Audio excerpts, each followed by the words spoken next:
Welcome back. There's some stuff to talk about. So I got two shock llamas on the board. I put a happy face on there, and a what the fork as well because I none of this. This is just all absolutely bonkers. If I had said this morning what was going to happen tonight in hockey, they would have been like, he needs to be in a straitjacket. He's clearly not getting enough rest. Something's wrong with him. Let's go ahead and start things off with people say something wrong with me. Anyways, Toronto. We're going to start off with Toronto and Tampa Bay. Stolarz versus Vasilevsky in a minute and 13 seconds in. Marner on the first shot. He scores. Matthews with the assist. It's a one-timer from the slot, and little did we know this was a harbinger of things to come for tonight. Leafs look for another. McMahon's robbed on a 2-on-1 rush, and then at 3:33, so we're not even 4 minutes in, Nyes deposits a rebound and close to make it 2-0. Marner and Matthews with the assists. We then get a power play for Tampa. During that, there's a post for Hedman. That power play is killed off. Tavares is then denied on a rush out of the box. We get a post for Braden Point. The Leafs then rush. Domi has an end-to-end rush. That's saved. Shots are 7-6 Toronto with 9.5 minutes left. Tampa presses with 7.5 minutes left. The Leafs then get some pressure with 2 minutes left, but at 18:58, Perbix puts a wrister past a screen to get Tampa on the board. The assist to Cirelli and Hagel. It's 2-1 Toronto after one. Second period, early press by Tampa. The Leafs get some pressure at 2.5 minutes. 3.5 minutes in, shots are 2-0 for the Leafs. Marner fires one wide on a rush. The Bolts press at 6 minutes. The Leafs get pinned down for a bit, but they do block the net well. Benoit has a rush chance that's held. Things get pushy on a hold by Stolarz. Bolts press with 9.5 minutes left. With 9 minutes left in the period, the shots are 6-5 for the Lightning. Holmberg then has a rush chance that's saved. Kucherov has a slot shot that's blocked. With 58.4 seconds left, Tampa goes to the power play. So it stays 2-1 for Toronto after two. Power play straddles the two periods here. And early in the third period on that power play at 50 seconds, Bjorkstrand, it's a pass to the slot. He fires it in the net. Kucherov and Hedman with the assist. So 50 seconds into the third period, it's a 2-2 tie. The Leafs look to respond. They get a 4-minute power play, and they score during the first 2 minutes. Nyes gets the power play marker from Tavares and Marner at 2:02. We then get a post for Tavares. We end up with 26 seconds of 4-on-4, meaning it's a power play on the other side for Tampa. Everything gets killed off there. Tampa presses. The Leafs, though, they're blocking the path to the net. Leafs press at 8 minutes. The ref is informed that he sucks because the fans wanted a call in there. McMahon has a fight with Point. You end up with the Bolts coming out of that with a power play, and they score on it at 11:05. Hedman wires one from the slot. Bjorkstrand and Hagel with the assist. So Bjorkstrand with a couple of points tonight. Leafs press with 6.5 minutes left. Nylander gets denied on a net drive, but we're going to overtime, and that's a popular theme for tonight. Leaves control early, Points denied on a breakaway, and then at 2:56, Nyes gets the hat-trick goal on a cross-crease pass. Matthews and Riley with the assists. It's not the only hat-trick we're going to talk about tonight. Final score 4-3 in overtime for Toronto. They go to 48-26-4 and solidify their spot in first. With the overtime loss, Tampa 45-26-7 on the season. Shots on net, 10-8 Toronto in the first, 12-9 Tampa in the second, 9-6 Toronto in the third. Toronto outshoots Tampa Bay 3-2 in overtime, including the shot that matters. Final shots 31-28 for the Leafs. Power plays, Toronto 1 for 2, Tampa Bay 2 for 4. The hits 25-18 for Tampa. Stolarz 25 saves on 28 shots. Vasilevsky 27 saves on 31 shots. All right, next up. Philly and the Rangers. So the Rangers holding on to hope for the playoffs. Kolosov versus Quick in this one. There's a penalty shot for Zibanejad. He misses the net there. Cooley has a rush chance that's held. The Rangers press at 3 minutes. Shots are 4-1 for the Rangers at 3.5 minutes. Brink has a rush chance that's defended. Doesn't get to the net. The Rangers press at 6.5 minutes. We get a power play for New York. There's a shorthanded fast break by Paling. That power play ends up being killed off, and there were some boo birds out at the end of that because they felt like the Rangers power play wasn't taking the shots that were offered. Then there's a too many men on the ice call. The Flyers get a power play, and the Rangers score on it. At 11:33, Trocheck scores on a fast break a minute and 58 seconds into the penalty. Zibanejad and Quick with the assists, so almost a 5-on-5 goal, but misses it by 2 seconds. Schneider then has a 4-on-2 chance that's held. The shots are 11-5 Rangers with 4.5 minutes left. and they're up 1-0 after the first. Nice low scoring. Here we go. Second period, Tippett has a net drive that's held. The teams trade turnovers. The Rangers press at 4.5 minutes, but 6.5 minutes into the period, the shots are 3-0 for the Flyers. Cates has a wraparound that's blocked, and then at 9:03, Forster puts a wrist or glove side. Noah Cates with the assist, so about halfway through the game, the score's 1-1. Rangers look to respond. Trocheck has a rush chance that's blocked. We get a power play for the Rangers. That's killed off. Shots are 6 apiece with 5 minutes left. Michkov has a near miss and close, and then with 3:43 left, the Rangers get a power play, so Philadelphia returns the favor. They score a shorthanded marker as well. Hathaway from Paling at 16:43. And then more importantly, the Flyers do finish the kill. However, at 18:32, Panarin buries one on a net drive. That's goal number 300 in the career of Artemi Panarin. Zibanejad and Vakanainen with the assists. So it's 2-2 after 2.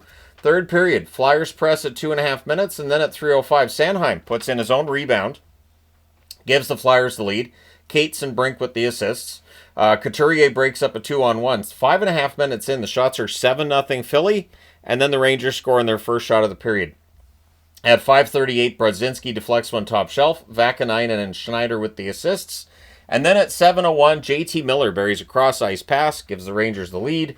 The assist to Zibanejad and Cooley. A minute later, at 8:01, Pelche deflects in a rebound. Pelche scores from Tippett and Paling. So crazy. And then at 11:55, Couturier roofs one from in close. Michkov and Konechny with the assists. And then at 15:33, Forster. It's a cross-ice pass and in. Sanheim and Sealer with the assists. This is bonkers, thus the shock llama being on the board. Goalie pull happens with 2:35 left, and the Rangers score. Kreider was left wide open. Way too much time. He buries it. Zibanejad and Fox with the assists at 18:10. So the score at this point is 6-5 in favor of the Flyers. But they pull the goalie again, and in 19:05, Forster gets his first career hat trick with the empty net goal.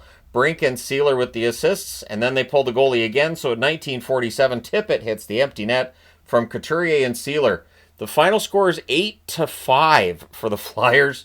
They go to 32-37-9 with the win. I'm telling you, just the change behind the bench seems to have freed up their offense. The Rangers 36-35-7 with the loss. They're basically eliminated now from playoff contention. The Rangers will not make it. Shots on net, 12-5 Rangers in the first, 10-8 Rangers in the second, 17-7 Flyers in the third. Final shots 30-29 for the Flyers. Power plays, Philadelphia 0-1, the Rangers 0-3. None of these goals are power play markers, although there's a couple shorthanded ones. Hits 29-22 for Philadelphia. Kolosov, 24 saves on 29 shots. Quick just didn't have it tonight. 22 saves on 28 shots. But, as many goals as you saw there, let's discuss San Jose and Minnesota now. So it's Georgiev versus Fleury. There's an early press by the Wild. The Wild end up drawing a power play. That's killed off. Shots are 5-2 for Minnesota at 5 minutes. The Sharks press at 6 minutes. The teams trade rushes. Good forechecking by the San Jose Sharks. The shots are 9-7 for the Wild with 8 minutes left. And here we go. At 12:11, Toffoli wrists one from the slot. Eklund and Wenberg with the assists. San Jose with a surprising 1-0 lead. The Wild press with 6.5 minutes left, and at 14:16, Johansson puts one glove side from the slot to tie the game at 1. Gaudreau and Nyquist with the assists. The Wild press with 2 minutes left, and at 18:48, Faber wires one past to screen. Boldy with the assist. It's 2-1 Minnesota. The Wild press for another. They're up 2-1 after the first. It's a feel-good story. Eriksson X back. Kaprizov's back. They seem more focused.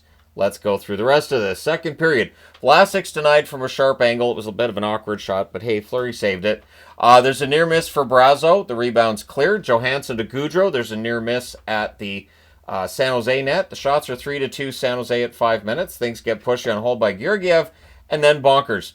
7:27, Celebrini goes around Fleury and close. I think, honestly, he probably watched the panic index and went, oh, plateaued, did I?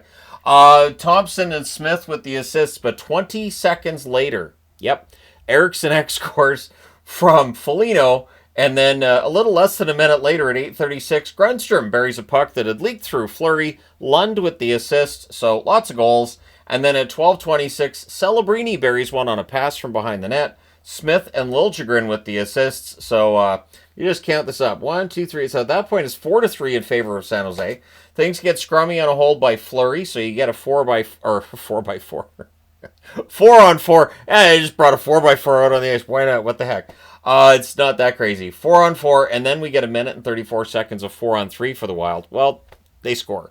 Kaprizov with his first goal back in action. Zuccarello and Eriksson with the assists at 17:02. He goes far side from the right circle. Makes it look easy. He's not the only one that made it look easy in this game.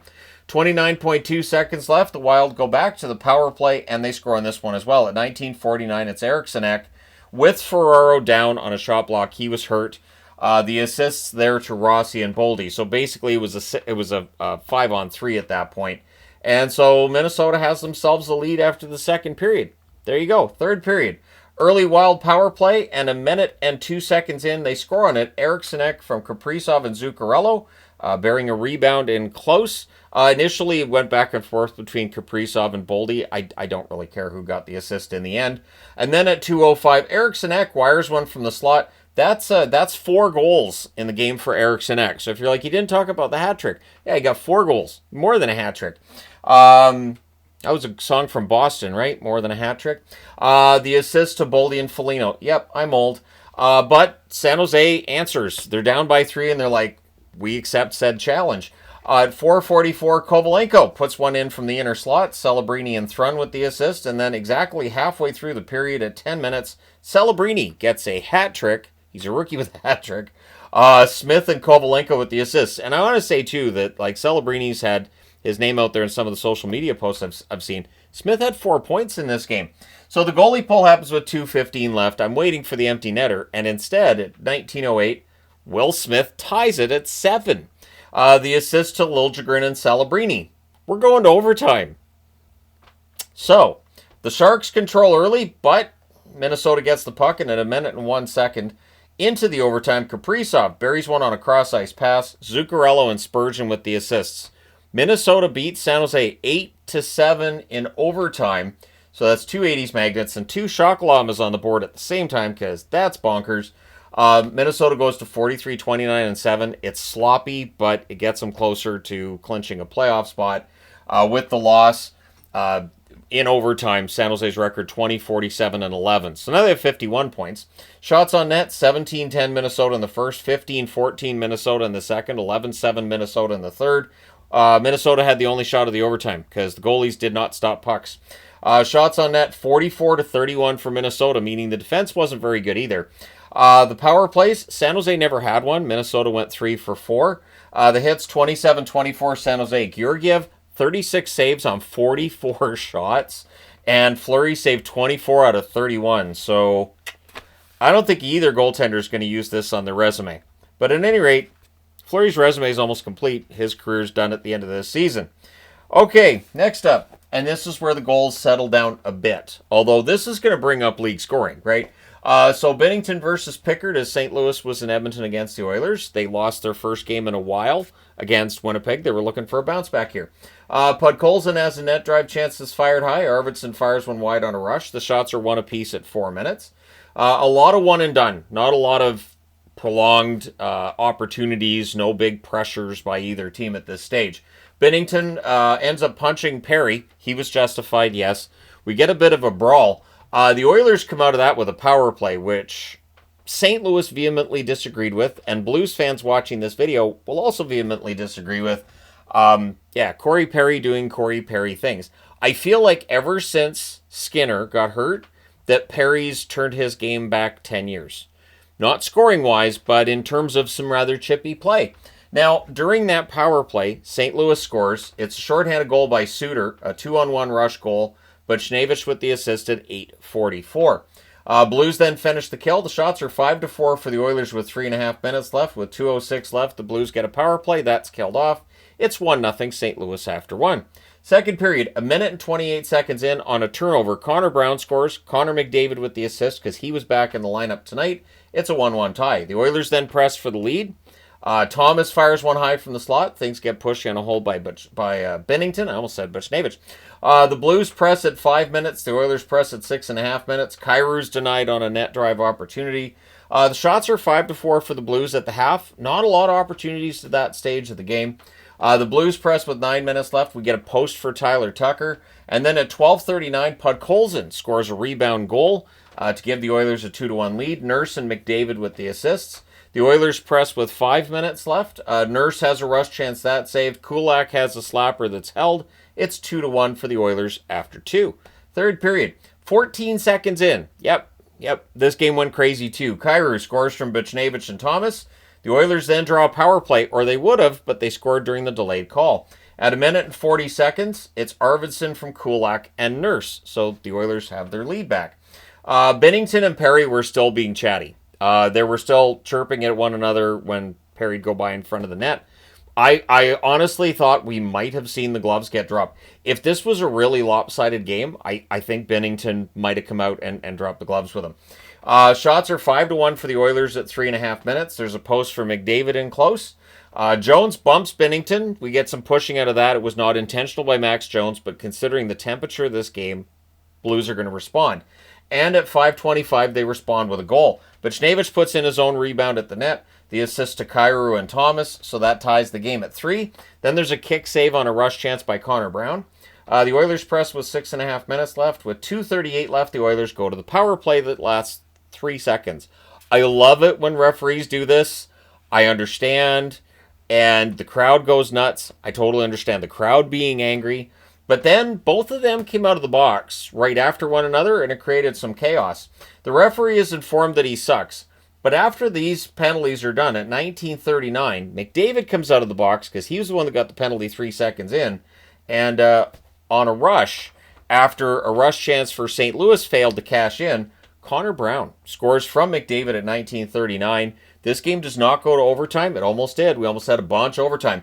But a 4-3 win for the Oilers. They go to 45, 28, and 5. They do not clinch a playoff spot tonight, but they're only 1 point away from clinching. St. Louis 43, I should say, 30-7 with the loss. Shots on net, 8-5 St. Louis in the first, 8-7 St. Louis in the second. Both teams had 11 shots in the third. Final shots 27-23 in favor of St. Louis. Power plays, the Blues 0 for 2, Edmonton 1 for 2. The hits 21-10 for St. Louis. Binnington 19 saves on 23 shots. Pickard 23 saves on 26 shots. Okay, now we have Calgary and Anaheim on the board. Wolf versus Husso. Coronado's denied on a 2-on-1 rush. The shots are 2-1 for the Ducks, 2.5 minutes in. Wolf, he turns the puck over, but he recovers after turning the puck over. We get a power play for Calgary. That's killed off. Do not make a drinking game out of me saying the Flames get a power play, and that's killed off. Please, for the love of everything that's holy. So things get pushy on a hold by Husso. The Ducks, they press with 8.5 minutes left. The Ducks get a power play. That's killed off. It's the only time I'm going to say that in this video. 3:20 left. The Flames get a power play. That's killed off as well. Kadri then has a buzzer beater. That's saved. It is scoreless after the first. Second period. The Flames press at 2 minutes. The shots are 2-0 Calgary at 3.5 minutes. Coronado fires one wide from the slot. We get a power play for Calgary. That's killed off. The Flames press after it ends. I told you, didn't I? The shots are 3-1 for Calgary at 9.5 minutes. The Ducks press. They're kept to the outside. Kadri has a rush chance. That saved. The shots are 10-3 for Calgary with 6 minutes left. And at 14-18, Backlund tips in a point shot to make it 2-0. The assist to Weegar and Hanley. So in a game that, or 1-0 on Backlund's goal. So many of these goals here, I just assume that there's more goals in games than there is. But you could tell Calgary's playing really well. And I thought, their playoff hopes are slim, but it's nice to see them coming out and giving a really strong effort on the road. Teams trade rushes. The Ducks press with 4 minutes left. With 2:39 left, the Flames get a power play. There's a shorthanded Lundestrom chance that's denied. That power play's killed off. It's 1-0 Calgary after 2. Third period. Ducks press at 1.5 minutes. Frost gets shaken up. He collides against the boards. Looks like his neck was hurting him. He had already got injured in a similar manner in the period before that. So for Frost, he exits. He threw his glove as he exited. I don't know how much time he's going to miss, but I felt bad for the guy. I did. So we get a power play for Calgary. That's killed off. So now they were 0 for 5 to this point. Shots are 3 apiece at 6 minutes. The Flames, they then get their 6th power play. That's killed off. Calgary presses after it's done, but then at 11:49, Zegras goes bar down, so he scores. To tie it from Shillington, it's a 1-1 draw at this point.